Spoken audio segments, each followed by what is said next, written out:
ശബരിമല സ്വർണ്ണമോഷണ കേസിൽ മുൻ Devaswom board president A Padmakumar അറസ്റ്റിൽ. പോലീസ് ആസ്ഥാനത്ത് ചോദ്യം ചെയ്യലിന് ശേഷമാണ് പ്രത്യേക അന്വേഷണ സംഘം പത്മകുമാറിന്റെ അറസ്റ്റ് രേഖപ്പെടുത്തിയത്. 2019 കട്ടിളപ്പാളി കേസുമായി ബന്ധപ്പെട്ട കേസിലാണ് പത്മകുമാറിന്റെ അറസ്റ്റ് ഇപ്പോൾ രേഖപ്പെടുത്തിയിരുന്നത്. നേരത്തെ ദേവസ്വം ബോർഡ് മുൻ കമ്മീഷണറും പ്രസിഡന്റുമായിരുന്ന വാസുവിനെയും ഇതേ കേസിൽ പോലീസ് അറസ്റ്റ് ചെയ്യുകയും ചെയ്തിരുന്നു. ഇന്ന് വിജിലൻസ് കോടതിയിൽ ഹാജരാക്കിയ വാസുവിനെ പോലീസ് കസ്റ്റഡിയിൽ വിട്ടുകൊടുക്കുകയും ചെയ്തിരുന്നു. ഇപ്പോൾ ഏതായാലും പത്മകുമാർ മുൻ MLA കൂടിയാണ്. ദേവസ്വം ബോർഡിൻ്റെ 2019 കാലഘട്ടത്തെ ദേവസ്വം ബോർഡ് പ്രസിഡന്റായിരുന്നു. അന്ന് ഈ കട്ടിളപ്പാളി കൊണ്ടുപോകുന്ന സമയത്ത് അന്നത്തെ ഉദ്യോഗസ്ഥർ രേഖപ്പെടുത്തിയത് കട്ടിളപ്പാളിക്ക് പുറത്ത് പൂശിയത് ചെമ്പാണ് എന്ന് രേഖപ്പെടുത്തി കൊടുത്തതും അത് ആ കാലഘട്ടത്തിൽ ഈ പത്മകുമാർ ഇരുന്ന കാലഘട്ടത്തിലാണ് ഈ ഒരു ക്രമക്കേട് നടന്നതെന്നാണ് മനസ്സിലാക്കാൻ കഴിയുന്നത്. അതിൽ പറ്റിയ വീഴ്ച, ഉദ്യോഗസ്ഥർ വരുത്തിയ വീഴ്ചയ്ക്ക് പത്മകുമാർ കൂടി ഉത്തരവാദിയാണെന്നാണ് ഇപ്പോൾ മനസ്സിലാക്കേണ്ടി വരുന്നത്. ഏതായാലും ഇതുമായി ബന്ധപ്പെട്ട് ഏറ്റവും പുതിയ വിവരങ്ങളുമായി ഇപ്പോൾ കമലേഷ് ചേരുന്നുണ്ട് തിരുവനന്തപുരത്ത് പോലീസ് ആസ്ഥാനത്തിന് മുന്നിൽ നിന്ന്. കമലേഷ്, എന്താണ് ഏറെക്കുറെ 5 മണിക്കൂറിലേറെ നീണ്ട ചോദ്യം ചെയ്യലിന് ശേഷമായിരിക്കണം പത്മകുമാറിനെ ഇപ്പോൾ അറസ്റ്റ് രേഖപ്പെടുത്തിയിരിക്കുന്നത്. 2019 കട്ടിളപ്പാളി കേസുമായി ബന്ധപ്പെട്ടാണോ അറസ്റ്റ്? എന്താണ് വിവരങ്ങൾ? സിജു, തീർച്ചയായും 2019 ഈ കട്ടിളപ്പാളിയിലെ സ്വർണം ചെമ്പെന്ന് രേഖപ്പെടുത്തി ഉണ്ണികൃഷ്ണൻ പോറ്റിക്ക് കൈമാറിയ കേസുമായി ബന്ധപ്പെട്ടാണ് നിലവിലിപ്പോൾ അന്ന് ദേവസ്വം ബോർഡിന്റെ പ്രസിഡന്റായിരുന്ന എ പത്മകുമാറിന്റെ അറസ്റ്റ് രേഖപ്പെടുത്തിയിരിക്കുന്നത്. രാവിലെ 10:30 പത്മകുമാറിനെ പോലീസ് ആസ്ഥാനത്തേക്ക് വിളിച്ചു വരുത്തിയത്. ഏതാണ്ട് 5 മണിക്കൂറോളം നീണ്ട ചോദ്യം ചെയ്യലിനൊടുവിലാണ് അറസ്റ്റ് എന്നുള്ളതാണ്. നേരത്തെ തന്നെ ഹാജരാവാൻ ആവശ്യപ്പെട്ട് നോട്ടീസ് നൽകിയിരുന്നു.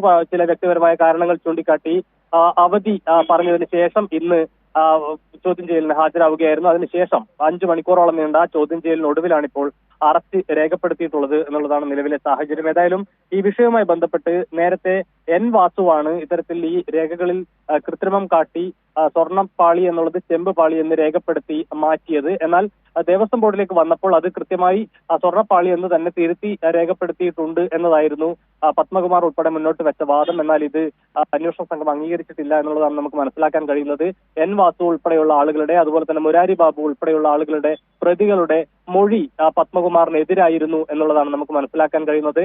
അതോടൊപ്പം ആ മൊഴികളുടെ അടിസ്ഥാനത്തിൽ ചില പരിശോധനകളിൽ, അതായത് ഈ ഉണ്ണികൃഷ്ണൻ പോറ്റിയും അതുപോലെ തന്നെ പത്മകുമാറും തമ്മിലുള്ള സാമ്പത്തിക ഇടപാടുകൾ സംബന്ധിച്ചുള്ള കാര്യങ്ങൾ കൂടി പ്രത്യേക അന്വേഷണ സംഘം പരിശോധിച്ചിട്ടുണ്ട് എന്നാണ് നമുക്ക് മനസ്സിലാക്കാൻ കഴിയുന്നത്. ഇതിന്റെ കൂടി അടിസ്ഥാനത്തിലാണ് ഇതിൽ പത്മകുമാറിന് പങ്കുണ്ട് എന്ന ഒരു നിഗമനത്തിലേക്ക് അന്വേഷണ സംഘം എത്തുന്നത്. അതിനുശേഷമാണ് ഇപ്പോൾ ഈ കേസുമായി ബന്ധപ്പെട്ട ഏറ്റവും നിർണായകമായ ഒരു അറസ്റ്റിലേക്ക് പ്രത്യേക അന്വേഷണ സംഘം കടക്കുന്നത് എന്നതാണ് നിലവിലെ സാഹചര്യം. ഏതായാലും ശബരിമലയിലെ സ്വർണ്ണമോഷണ കേസുമായി ബന്ധപ്പെട്ട് ഇതിപ്പോൾ 6ാമത്തെ അറസ്റ്റാണ്. ഈ കേസിലെ 2 കുറ്റപത്രങ്ങളാണുള്ളത്. 2 FIR-കളാണ് ഇതിനകത്ത് ഉള്ളത്. 2 കേസുകളാണ്. ഈ 2 കേസുകളിൽ 1-ാം പ്രതിയായിട്ടുള്ള ഉണ്ണികൃഷ്ണൻ പോറ്റിയുടെ അറസ്റ്റാണ് ആദ്യം രേഖപ്പെടുത്തിയിട്ടുള്ളത്. പിന്നാലെ അന്നത്തെ ദേവസ്വം അഡ്മിനിസ്ട്രേറ്റീവ് ഓഫീസറായിരുന്ന മുരാരി ബാബുവിന്റെ അറസ്റ്റ്, പിന്നാലെ സുധീഷ് കുമാർ ഉൾപ്പെടെയുള്ള ആളുകൾ, അതിനുശേഷം KS ബൈജു, അതിനുശേഷം N വാസു, അതിനുശേഷമാണ് ഇപ്പോൾ എ പത്മകുമാറിന്റെ അറസ്റ്റ്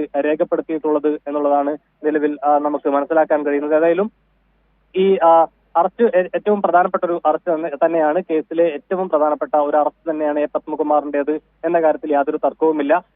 ഈ നിലവിൽ ഇപ്പോൾ ഈ ഈ പോലീസ് ആസ്ഥാനത്താണ് പത്മകുമാർ ഉള്ളത് എന്നതാണ് നമുക്ക് മനസ്സിലാക്കാൻ കഴിയുന്നത്. രാവിലെ 10:30 പത്മകുമാറിനെ ഇവിടെ വിളിച്ചു വരുത്തിയത്. ഏതാണ്ട് 5 മണിക്കൂറോളം നീണ്ട ചോദ്യം ചെയ്യൽ നടപടികൾക്ക് ശേഷമാണ് ഇപ്പോൾ അറസ്റ്റ് രേഖപ്പെടുത്തിയിട്ടുള്ളത്. ഒരു പക്ഷേ ഇന്ന് തന്നെ വൈദ്യപരിശോധന ഉൾപ്പെടെ പൂർത്തിയാക്കിയതിനു ശേഷം റാന്നി കോടതിയിലേക്ക് പത്മകുമാറിനെ കൊണ്ടുപോകാനുള്ള സാധ്യതയാണ് കാണുന്നത്.